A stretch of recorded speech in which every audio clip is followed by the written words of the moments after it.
What's up, everybody? Welcome back to episode 8 of the Big Five podcast. I am your host, Kyle Morello, co-host, I should say, because the other one is next to me there, Jake Copestick. How we doing? We're doing well. We're doing well. Of course, besides my Denver Broncos, everything's fine. Everything's fine except for them. So Listen, you see this right now, and the jacket too. It was a tough day for the New York Jets. We're recording this on Sunday night. It was a tough day for the New York Jets. It was a tough day for the Denver Broncos. You guys can't seem to buy a win. And that was a game that really could have solidified our playoff spot. So we're still in right now, still looking good. But yeah, rough day for our teams, I will say. But that's why we don't really talk about football on the show. We talk about college basketball, specifically Big Five basketball in the city of Philadelphia, which saw some games this weekend that were, well, for the most part, good. We're going to talk about the one that wasn't. Actually, why don't we get into the one that wasn't right now? Let's just start off with it because I think it just needs to get out of the way. It was disgusting. We came on here on Friday night when we recorded Saturday when it was posted and said that if St. Joe's loses to Fairleigh Dickinson, there should probably be some alarms that are sounded. And they did, and they lost 97-80.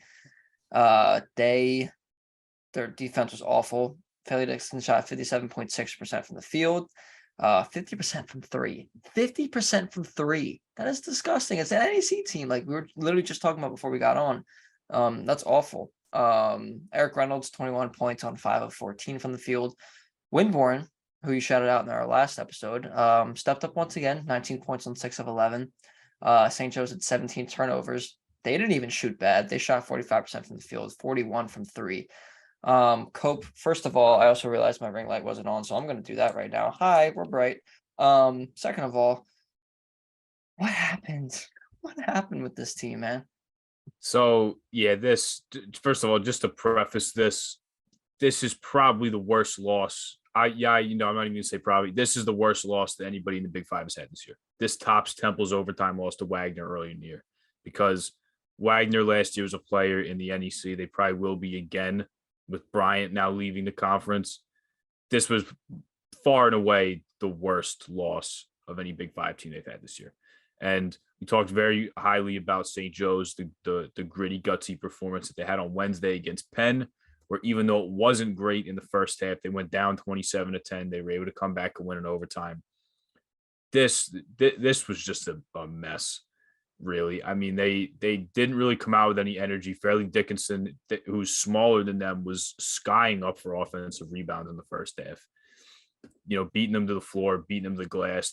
St. Joe's got out rebounded in this game by a smaller team, number one, in a game where Charles Coleman and Anton Jansen got some minutes. Usually it's really only see two of the true centers out there, and they like to mix in Rasheer Fleming as far as big guys go. But you got out rebounded.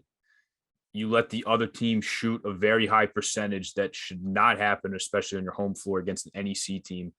And then they turned the ball over 17 times. Fairleigh Dickinson pressed the whole game. They made it a track meet pretty much. That's why there was, almost 200 points scored in this game. They made it a track meet. They played very fast. They pressed them. It made St. Joe's go fast. They turned the ball over. They took quick shots, and this game was just up and down. Like, you ever see a video from a tennis match where like they pan to the crowd and everybody is in sync looking side to side? That's pretty much what this was. Guys were flying down the court playing at a very high pace, but this was a mess. They almost gave up 100 points on their home floor to an NEC team. I mean, this is the worst performance that any Big Five team has put up this year. This is the worst loss that anyone in the Big Five has had this year. And this is taking like 10 steps back after taking what I thought was a step forward, if you will, with the win against Penn. I mean, that was huge. They came all the way back in that game, and now they're down. They lose by 17, giving up 97 points on their home floor. And listen, we don't want to disrespect the NEC at all. Much respect to the NEC, but it's a lower conference for a reason. You know what I mean?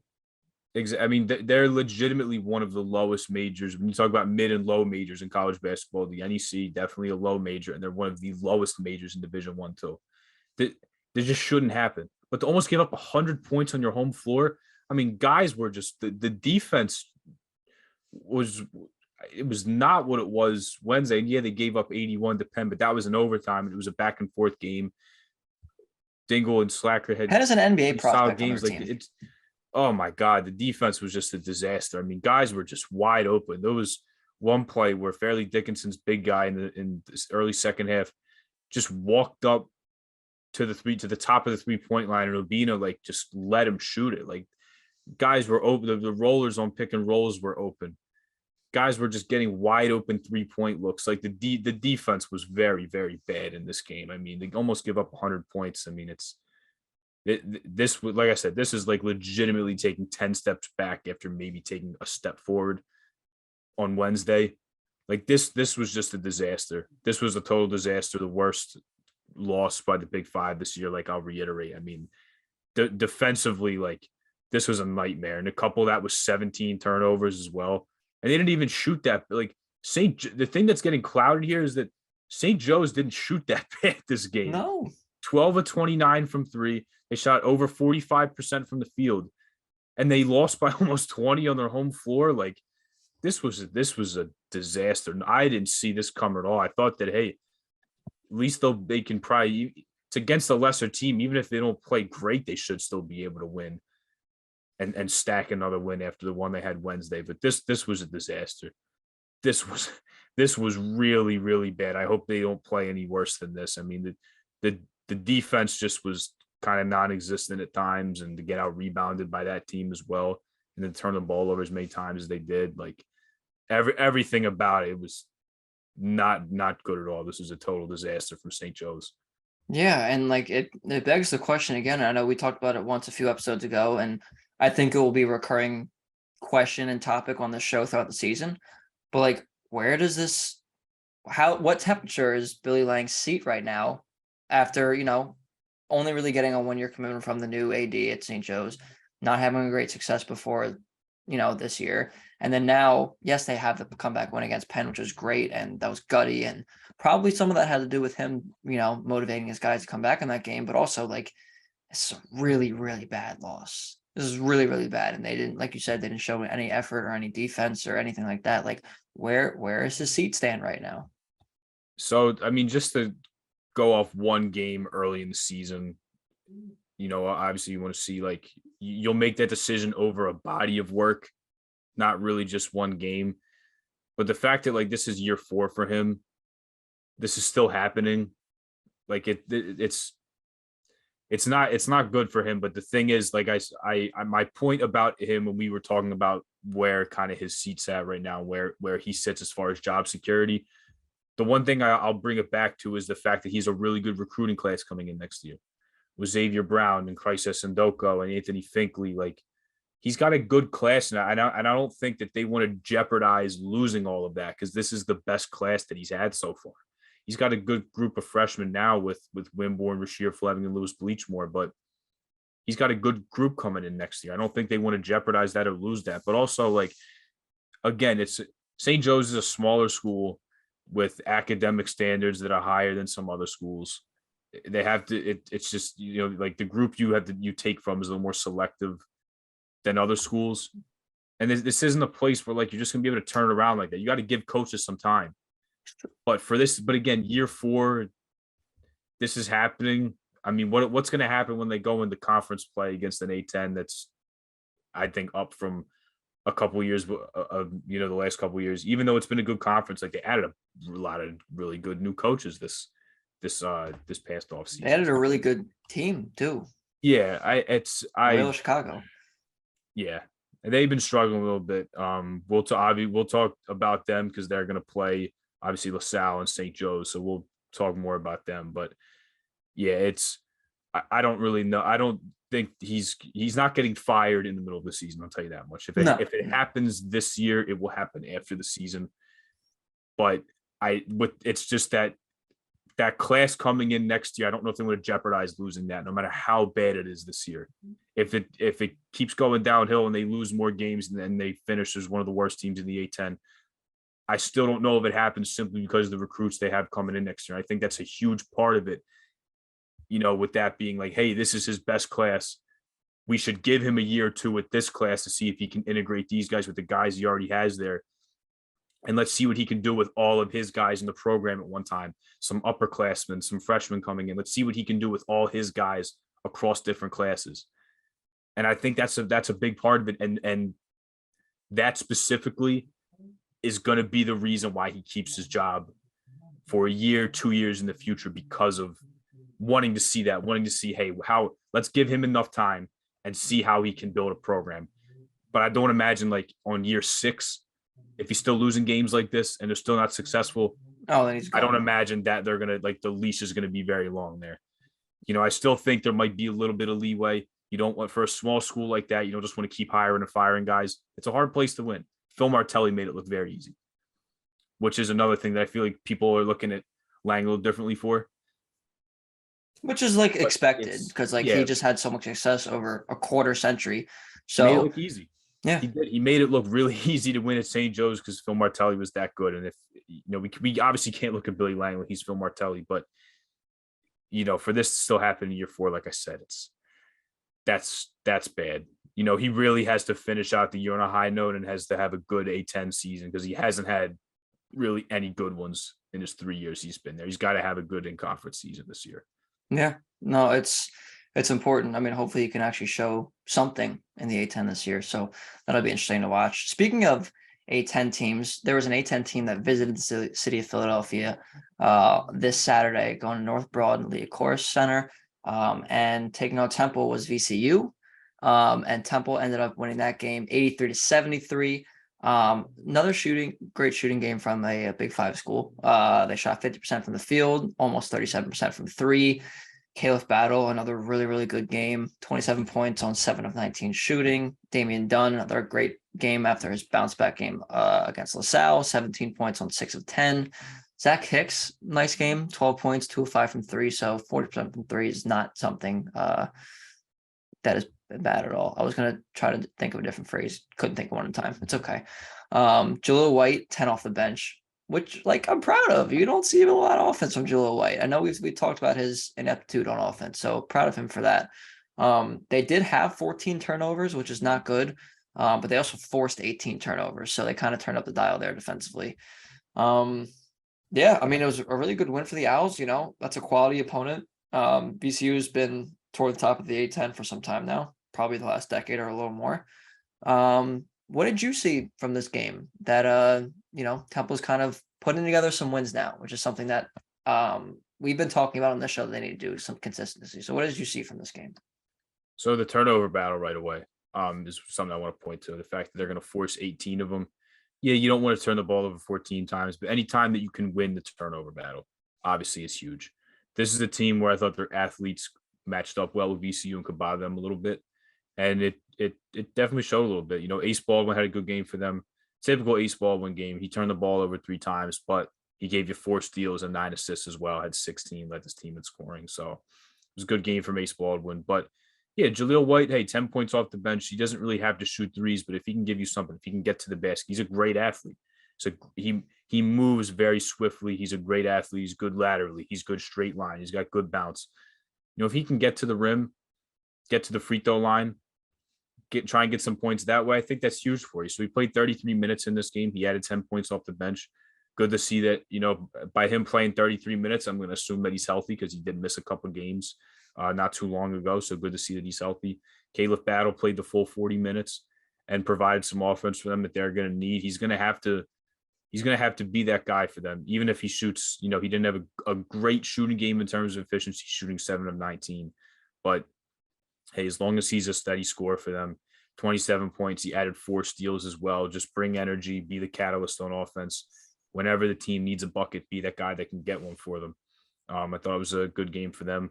But again, we're going to see what this team does. How do they respond from this? Can they string some together? They're going to play Ole Miss pretty soon. They're going to have another Big 5 game coming up next Saturday against Penn. So we'll see if they can string together a couple wins. Hopefully we don't see the win streak bottom out of 2 or 3, and we can see them gain some momentum here and start to win some big games. But yeah, it was a good win for them. As long as you win the turnover battle, you get good nights from Damian Dunn and Caleb Battle. I think we're staring at a W at least most of the time with this team. Yeah, and it's really important. Obviously, Battle hasn't been the most efficient, like you said. Not even just this game, but kind of in most games that he has kind of these really big scoring nights, but I think they don't expect him to. They just want him to put the points on the board. As long as he's not costing the team, that's the most important thing. Because then you have Damian Dunn, shot 6 of 10. Really efficient game. Zach Hicks, like I said, 2 of 5 from 3. He had a pretty efficient game too. Like as a team, they shot 50%, despite their leading scorer only being 7 of 19. So like if they get contributions elsewhere where, people aren't forcing shots, because really Caleb Battle, not that he's forcing shots, but he's the one who's going to be hoisting them up the majority of the time. Him and Dunn, at least, like it's not a bad deal for them. And like you said, like stacking wins, we talked about the consistency with them. If they can continue building a win streak and gaining confidence, which I think I'm starting to see from this team, it'll be really interesting to see their full potential being reached, because I've said this from the beginning. I do think they have the talent to be a tournament team this year. Not that they've had a ton of wins so far against tournament caliber teams, but VCU is a quality opponent. They beat Villanova when they were ranked. Rutgers is a really good team too that they beat. So like they have some wins, and they just have to keep stacking them. They just got to keep building their resume, and hopefully come March we hear some good things. All right, we're gonna take it to a battle of Power 5 teams that we talked about on our last 2 episodes. Villanova and Oklahoma. Villanova actually coming out on top of this game in a close one, 70-66. They shot 56.8% from the field, 41% from 3. So it was a really good game from them shooting wise, something that we haven't seen a ton. Caleb Daniels led them 22 points on 8 of 10 scoring, or 8 of 10 shooting rather. Eric Dixon had 12 on 4 of 7. Mark Armstrong, we talked about him a little bit in our last episode. He had a nice game, 10 points on 3 of 4 shooting. And they came back from an 11-point lead or 11-point deficit at one point. So good on the Wildcats finally getting in the win column again after a rough stretch, especially when they were in Oregon. And then against a quality opponent, Oklahoma's no slouch. English is hard sometimes, like we had talked about. So, from this game, English again. It's fine. The Jets. I'm just gonna blame the Jets. They did this to me today. And driving back from New York is never fun either.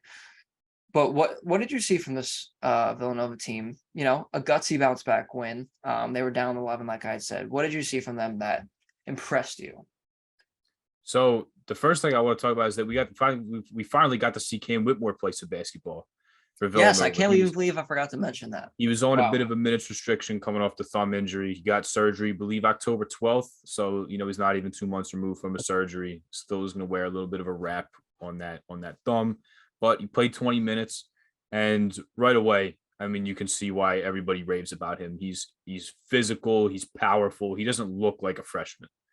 You look at someone, you maybe look at a Housen or a Mark Armstrong, and these guys will put on some muscle. If you know anything about Villanova and their strength program, look at Dixon, look at Slater, look at Caleb Daniels. These guys will put on muscle, but obviously when you come in as a high schooler or a freshman, you're not going to be as big as some of the other guys. But Cam Whitmore, he looks like a sophomore or junior, the way he's put together.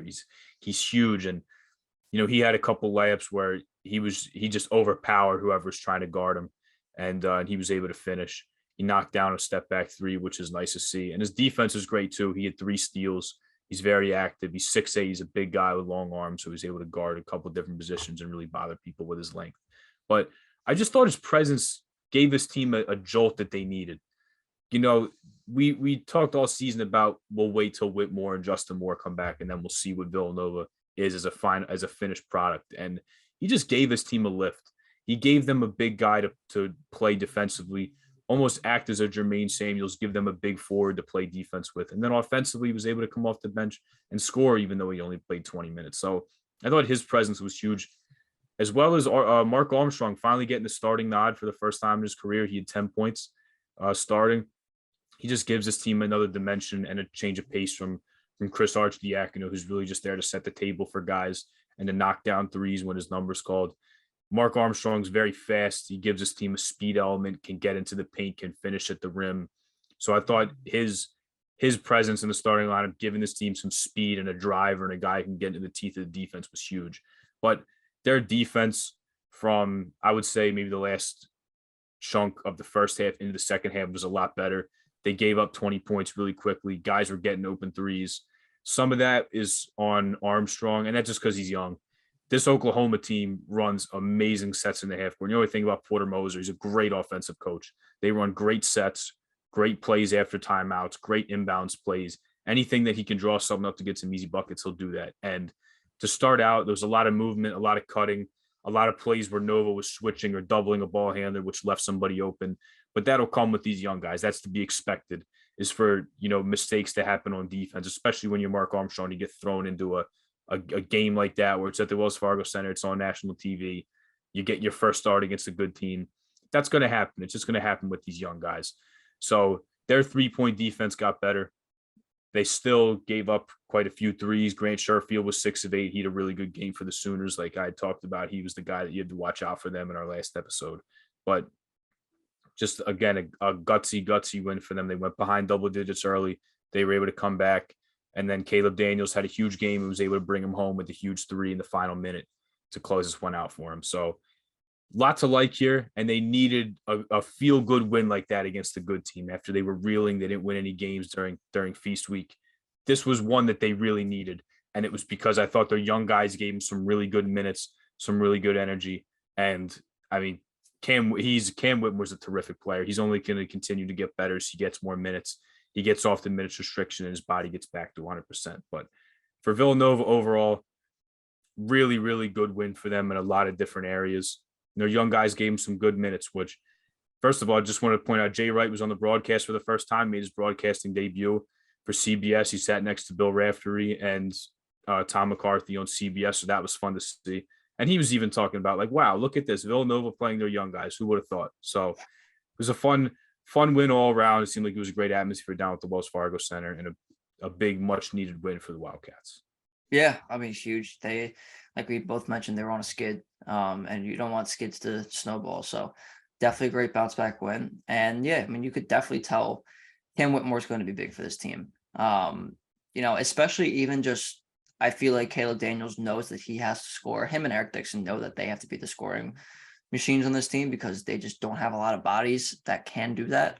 So having someone like Whitmore, that obviously didn't score a ton in this game, but I think once he gets back up to speed physically, is going to be someone huge for them to just shoulder the load a little bit when those guys are either going cold or they're on the bench or whatever the case may be. Very, very important. So having a guy like him back is huge. So good for Villanova. They needed that really bad. Let's go to the inner Big Five matchup that we had on Saturday. You were at this game, of course, working. Salle at Penn, and the Explorers pulling out the overtime victory, 84-81. Penn's second straight loss in overtime at the Palestra to a Big Five team, which is probably not something either of us thought we were going to say at any point this season. Brickus had 25 points on 9 of 12 shooting. How about this? Anwar Gill, 26 points on 9 of 15 shooting off the bench. Great game from him. Of course, the star of the show has always been, will always be, Jordan Dingle, 37 points, 12 of 22 shooting, 6 of 12 from 3. So a very, very good shooting day from him beyond the arc. Nick Spinoso, 11 and 6, but he did have 7 turnovers, which is not good. However, Clark Slacker was out for this game. Like we mentioned in the last episode, he rolled his ankle at the end of toward the end of the St. Joe's game, in overtime of that. So he didn't play. And you can kind of tell they were missing him because Dingle had to shoulder a bigger load. Spinoso did play well on offense, but again, had 7 turnovers, and they didn't have anyone else in double figures. Also, LaSalle out-rebounded them 43-35. So not a great showing from Penn. Obviously, it was a really close game, and they were without one of their best players. But losing back-to-back overtime games and the Big Five play, definitely not what they wanted. So what do you think they need to do, obviously besides the help of Slacker, to improve and not drop these close games against teams that are, probably on their level? So, I mean, first and foremost, what we've been talking about all year, they just need some offense from somebody beside Jordan Dingle. I thought they were very reliant on him and only him in the St. Joe's game on Wednesday. And then for this game, like, everybody knew whenever the game was in crunch time, whether it was overtime, whether it was the end of regulation, like they knew where the ball was going. They become predictable. You can help off guys a little bit when you know that Jordan Dingle is going to get the ball and you can kind of key on him. So they got to find scoring from elsewhere. If it's just guys knocking down threes, if it's guys being able to get into the paint, kick out the shooters, create their own offense. Like I just feel like they don't really have a creator really besides Jordan Dingle and Clark Slacker, and that hurts them because they don't really have anybody else who can kind of at will like go get you a bucket when you need it. And it hurts them because like the end of regulation or the end of overtime, Dingle gives the ball up and he didn't really, I'm sure he was tired. He had to play a ton of minutes. He had to put up a bunch of shots and be the guy. But, he couldn't really get to the ball because he was getting guarded so heavily. And then it just like, you almost kind of felt like it was over because you knew that Penn wanted him to get the ball and for him to shoot. And unfortunately, it just didn't happen. So they, not only do they need offense down the stretch, they can't go cold and just rely on one person, but they just got to be able to make plays and just finish these things out. Stop, don't turn the ball over. Don't take these long stretches on offense where they don't score any points. Like they just got to find offense from somebody else that's not Jordan Dingle or Clark Slacker. And especially in this game, Nick Spinoza was the only guy that was in double figures. They didn't have anybody else who you could insert and get a bucket for you. George Smith has been out for a couple games after taking an elbow against Lafayette. So he's been out a couple games. Max Lorca-Lloyd was out for this game. And then Slacker was as well. And to Dingle's credit, I mean, with everybody knowing that was going to be the guy on offense, he still had a great shooting game. He still had 37 points, had a terrific buzzer beater to send this game to overtime and keep Penn in it. But, they're lucky that they have an NBA prospect like him to keep him afloat. But they just need offense from somewhere else. And it right now, besides those two guys, and Nick Spinoza's had some bright moments, even if it's not scoring the ball, setting guys up, racking up assists. They just need a creator, a guy who can get a bucket, can get in the paint, can make stuff happen. And unfortunately, besides really Slacker and Dingle, they just don't really have that. Yeah, I mean it's tough going for the Quakers right now, especially with Slacker sideline and Lorca-Lloyd sideline too. I know he's a very important piece for them. It's tough, and Dingle's probably going to get pretty tired of just being the only guy who can really score on that team. So hopefully someone else can step up. Hopefully Clark Slacker can come back soon, because he is the other guy who can be that firepower on offense for them, and he can be. He's proved that. On the flip side, though, Anwar Gill. Can we talk about Anwar Gill's performance for a second? Like, I don't really think either of us saw a 26-point performance off the bench coming from him. Yeah, and I obviously to see 26 from him is huge and is really an eye opener. But the last couple of games and really most of this season, he's given LaSalle really good minutes off the bench. He's going to get playing time with his defense. That's what he's been known for. That's why he's been on the floor since he's been at LaSalle. That's what gets him on the floor is defense. But he's making threes at a pretty high clip now. He's only a career low 30% 3-point shooter. But this year he's had it going on. And the last couple of years, I feel like he's been a little bit hesitant as far as shooting threes because, you look at his jump shots, not as clean, I guess, as you look like a premier shooter to be, but also his percentages aren't great. And he's just playing with a ton of confidence right now. He's not hesitating. He's looking to shoot. He's looking to put the ball on the floor and get into the paint and drive and make tough shots. And, good for him because not only, like I said, has he been giving this team good minutes, but when Khalil Brantley went out only 9 minutes into this game, he saw that as an opportunity to be the guy, put the team on his back, even though Jameer Brickus had a career high 25 as well. He had a couple steals in this game. He played well defensively, but his willingness to not hesitate, look for his shot, try and get open threes, and then put the ball on the floor, make some tough shots and get in the paint. It was huge. And, good for him taking advantage of a huge opportunity here in a game where they really needed all 26 out of him for LaSalle to win. But yeah, Anwar Gill has been coming off the bench, whether it's been hitting shots, racking up assists, being able to find guys, whatever this team is needed, he's come off the bench and provided it for him. And good for him because not only was this a career high game for him and a game full of career highs, you had Jordan Dingle with 37, Gill with 26, Brickus at 25, but good for him taking this opportunity. Maybe he even gets bumped in the starting lineups if they feel like he's going to do this more consistently. But regardless, he just earned himself a lot more playing time. And if Khalil Brantley is going to miss extended time, if I'm the Explorers, I'm not feeling too bad about Anwar Gill sliding into his spot because even with the limited minutes he's had coming off the bench, he's done a very good job for LaSalle. And hey, they gave him some extended minutes and he looked pretty freaking good. So good for him. Career high game, gave his team exactly what they needed it. And you probably wouldn't expect that. You would think it'd be Nickelberry or Brickus that would step up and carry the load for this team. Even uh, during a game where Nickelberry didn't have his greatest game, you named Gill step up and pour in 26. So great job by him. He'll be playing a lot more. He might even get slid into the starting lineup for a couple games, depending on the prognosis of Khalil Brantley's injury.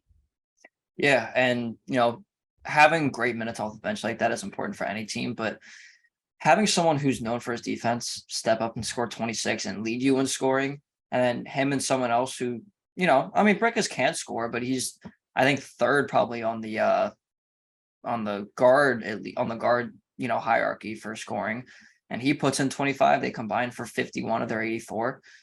That'll play, especially on a night where Nickelberry didn't, have his greatest game, and obviously Brantley left the game too. So yeah, I think Anwar Gill definitely earned himself some more minutes, and good for him. He deserves it. He's been having a really good year so far. So that kind of wraps up the inner Big Five game. Now we have two. I don't want to cut you off. I did want to make one more point about that game. Yes, go. About Rokas Josias, another game. He had 9 points, 8 rebounds. He had 11 points in the game against Temple. He even knocked down a 3, and he played a ton of minutes in this game. I mean, Mamadou Ducouré really just started and then didn't really play much after that. He played a couple minutes in the first half, and that was pretty much it for him. But another good game where Rokas Josias was giving him good minutes. Maybe they should just play every game in the Palestra if he's going to play like this. But 2 good games in a row for the big fella. And I'm telling you, if he's going to provide that for you, although he's young, I think you slide him in the starting lineup and see what he can do. I mean, he knocked down a 3. He can hit shots from the short corner. He's a bigger guy than Ducouré height wise. He's going to crash the glass. I think he's another guy that I thought earned himself some more minutes off the bench and potentially even a starting spot because I think offensively he offers a lot more than Ducouré does. So just want to put that out there because that's back-to-back pretty solid games from Rokas after he had a bit of an injury and missed some time earlier this season. I was going to say he did play really, really well against Temple. He was one of the bright spots for LaSalle in that game. And, he also played well in this game too. So if I'm Fran Dunphy, I would definitely consider it. Because like you said, he definitely provides something else offensively. So I think it could be good for them. LaSalle is playing Bucknell on Tuesday. Actually, all of our matchups we're going to go over right now are all PA matchups. Because we have 2 inner Big Five games, which we'll get to after this. But the only one that's not playing another Big Five team is LaSalle, who's playing Bucknell. So that game's on Tuesday. Bucknell, Patriot League team, kind of a lower division or lower in Division 1. LaSalle coming off 2 pretty good wins, or not 2 pretty good wins. They lost to Temple, but really good win against Penn. What are kind of your expectations for this game? So first of all, I'm going to, keep an eye on Khalil Brantley's injury. If I can find any information about that, I watched Fran Dunphy's post-game presser.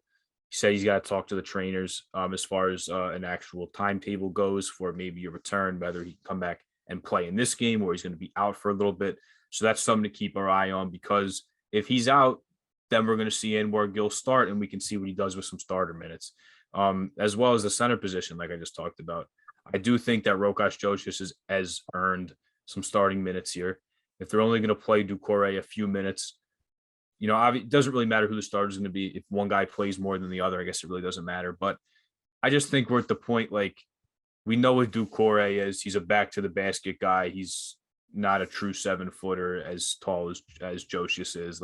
I think from an offensive standpoint, Rokas can do more for you. So I think that you should give him not only, last game he played a lot more, but I think you can get a starting nod here. You can kind of live with some growing pains if you have to. So those are my expectations from this game. I'm more worried about LaSalle here because they have an injury to potentially their leading scorer, and we need to see who can step in. And we saw Anwar Gill fill that void very nicely on Saturday. So that's what I'm looking for. I think Gill, whether he starts, whether he comes off the bench, is going to be playing major minutes. And I want to see what Rokas does here. Now that he's fully healthy and he's back to 100%, I want to see what he does with the minutes he has. And potentially, I think this is a game where you give the young fella the starting nod. So the two guys that kind of shine for this team on Saturday, as well as Brickus, we didn't really talk too much about him. He had a career high 25. He was terrific. He made some contested layups. Guy's just a dog out there. He's a guy that you want on your team. You definitely don't want to have to play on the other side from. So we'll see what happens here with particularly the Brantley injury.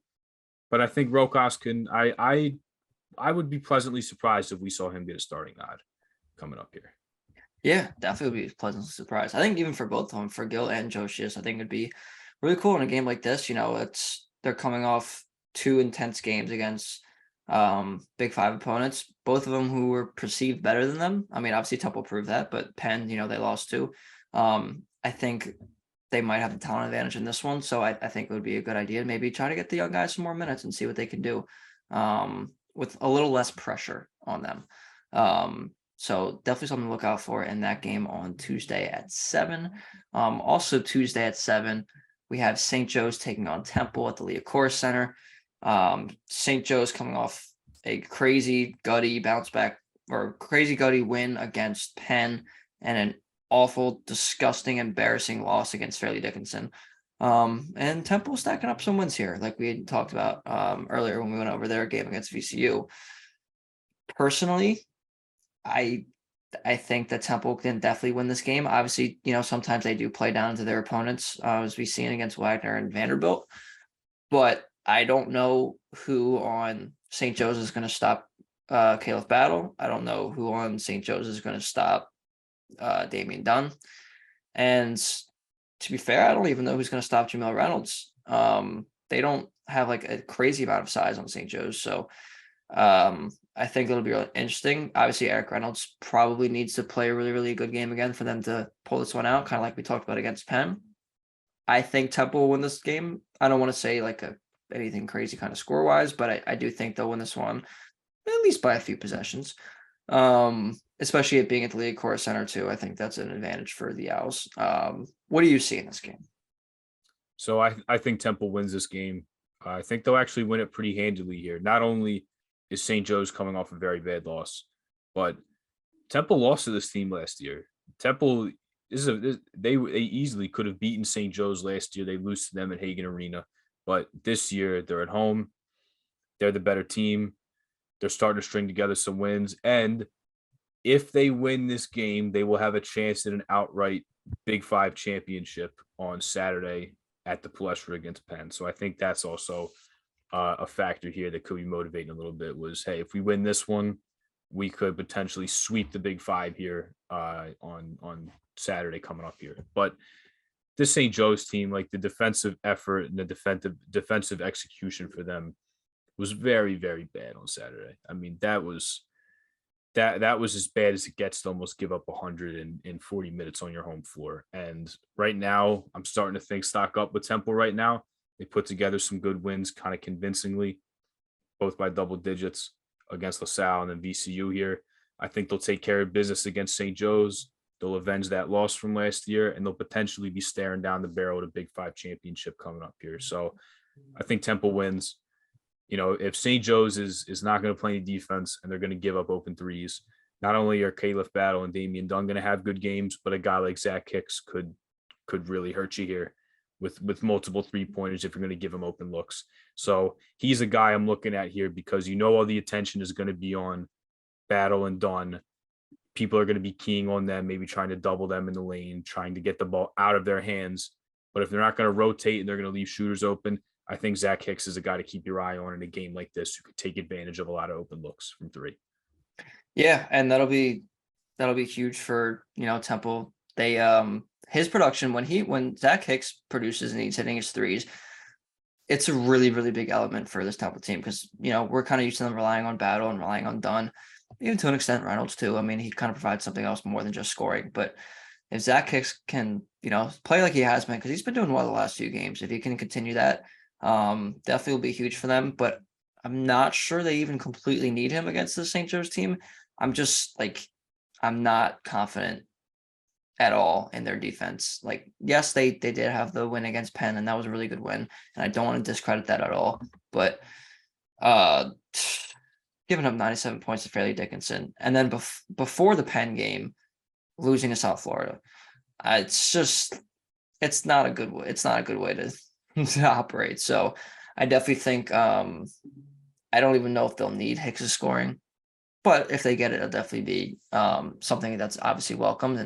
And if they do, I think they do win this game pretty handily, like you said. So that'll be an interesting one on Tuesday night. And then Wednesday night, we have the other Inter Big Five matchup of the week. Penn versus Nova at the Finn. I believe that one's also at 7 o'clock on Wednesday. Nova obviously coming off a big win against Oklahoma, finally getting back in the win column, which we love to see. Penn coming off two brutal overtime losses to Big Five schools. So they're gonna want to get back off the schneid of the Big Five schneid.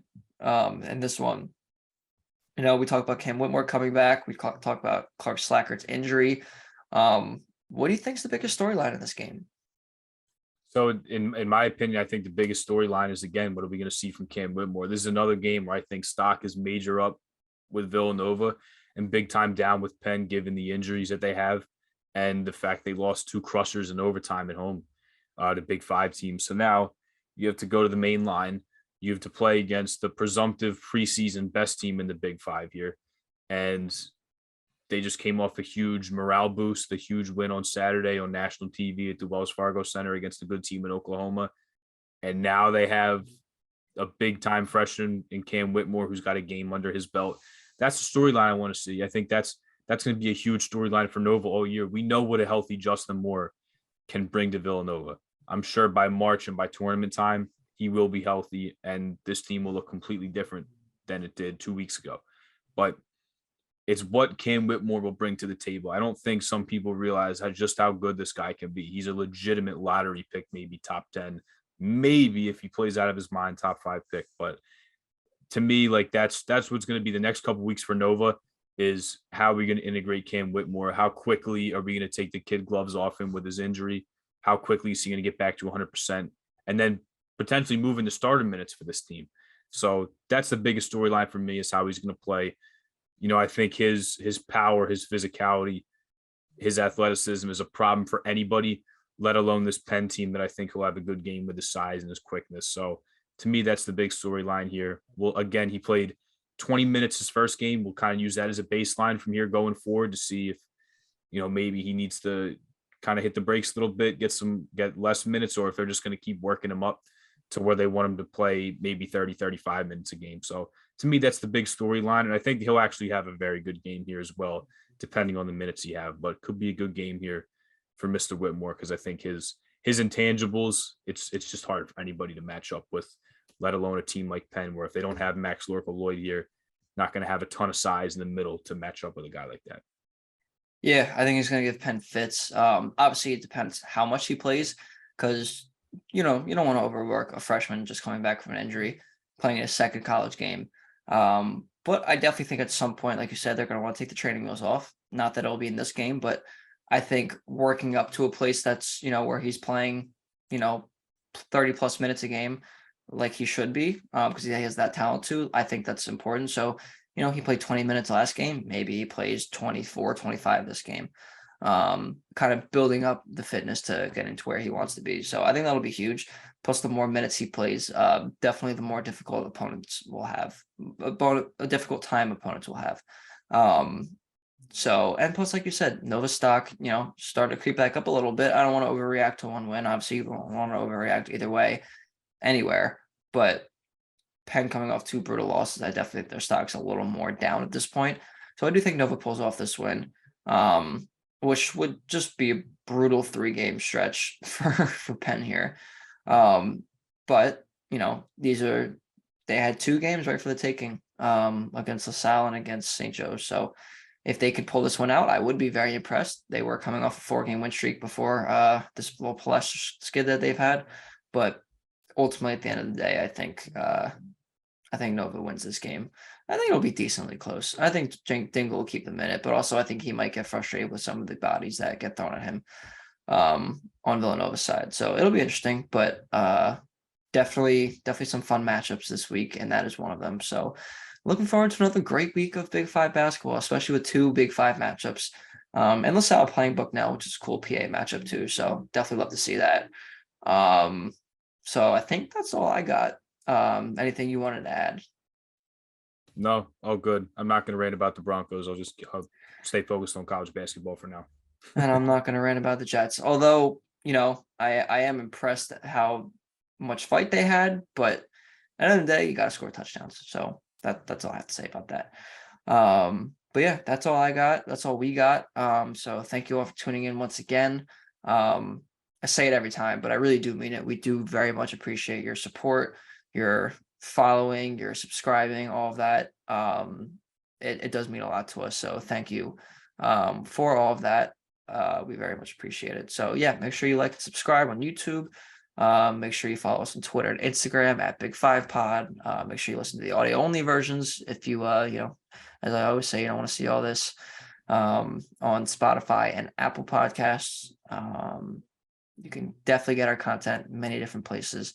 So definitely be sure to check it out, because we're not slowing down here. So that's all I got. Happy December. We're very, very close to the meat of the college basketball season. Obviously we're in the meat of the Big Five season already, but it's gonna be a fun year, as it has been already. So with that being said, that's all I got. So we will see you all next time.